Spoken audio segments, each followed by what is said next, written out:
আমার একটা মেয়ের সাথে 5 বছরের রিলেশনশিপ ছিল। আমরা বিয়ে করতে চেয়েছিলাম কিন্তু বাড়ি থেকে মেনে নেয় না। এখন মেয়েটির বিয়ে ঠিক এবং কাবিননামাও হয়ে গিয়েছে, কিন্তু ঘরে তুলে নেয় নাই। মেয়েটা এখনো আমার সাথে কথা বলে, এতে আমার কি করা উচিত? আমি প্রত্যেকটা মেয়েকে বলবো, প্রত্যেকটা যুবককে বলবো, যে যাকে পছন্দ করবা সে তাকেই বিয়ে করবা, এটাই হচ্ছে রাসূলের সুন্নাহ। দেখো, একটা মেয়ে যদি অন্য কোনো ছেলেকে পছন্দ করে, বাবা মা যদি সেই মেয়েকে আর এক ছেলের সঙ্গে জোর করে বিয়ে দেয়, তবে মেয়েটা কখনো সংসার জীবনে সুখী হতে পারে না, তার মনটা ওখানেই থেকে যায় আজীবনের জন্য। আজকালকার হাজার হাজার যুবক তার পছন্দের মেয়েকে বিয়ে করতে পারে না জাস্ট টাকার জন্য। যুবক ভাই, আজকে এই জাস্ট টাকার জন্য হাজার হাজার পুরুষের পছন্দের মেয়ে অন্য বাড়ির বউ হয়ে যায়।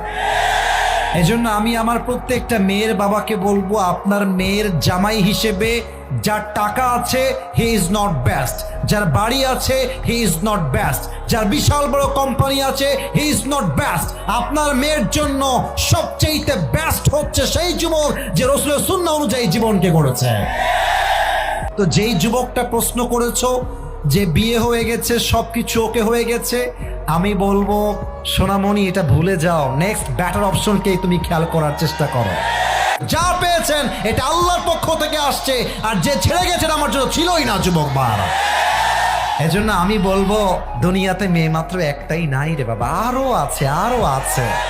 মাথায় রাখতে হবে, আমি পুরুষ মানুষ, আমার মনটা পাথরের মতো শক্ত।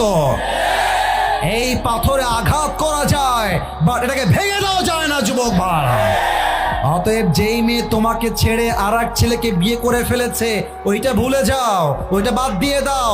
তুমি তোমার জীবনে ক্যারিয়ারে সফল হও, এরকম কয়েক লাখ মেয়ে তোমাকে বিয়ের জন্য লাইন ধরে দাঁড়িয়ে যাবে। অতএব যেই মেয়ের বিয়ে হয়ে গেছে এর সঙ্গে কথা বলা যাবে না। এটা কথা বললে এটা ওর স্বামীর হক নষ্ট হবে। স্বামীরা সব সহ্য করতে পারে, বউয়ের সব অন্যায় মাফ করে দিবে, বাট বউ যদি পর পুরুষের সঙ্গে কথা বলে, খোদার কসম, পুরুষের ব্যক্তিত্ব এত শক্ত, পুরুষ নারীর সব অন্যায় মাফ করতে পারে, পর পুরুষের অন্যায় কখনো মাফ করতে পারে না। এজন্য যে প্রশ্ন দিয়েছো সেই মেয়েকে তুমি আজকে সোজা ব্লক হয়ে যাবে। বলবা, তুমি যেই দিন কবুল বলেছো সেই দিন তুমি আমার কপাল থেকে দূর হয়ে গেছো। এখন থেকে তোমার রাস্তা ভিন্ন, আমার রাস্তা ভিন্ন। তোমার রাস্তায় তুমি যাবা, আমার রাস্তায় আমি যাব। আল্লাহ আমার কলিজার টুকরা যুবক একটু ধৈর্যের তৌফিক দান করে পড়া। আমেন। আবেগ একটু বেশি তো ওরা বলে যে তুম চলে গয়ে मैं कभी भी शादी नहीं करूंगा।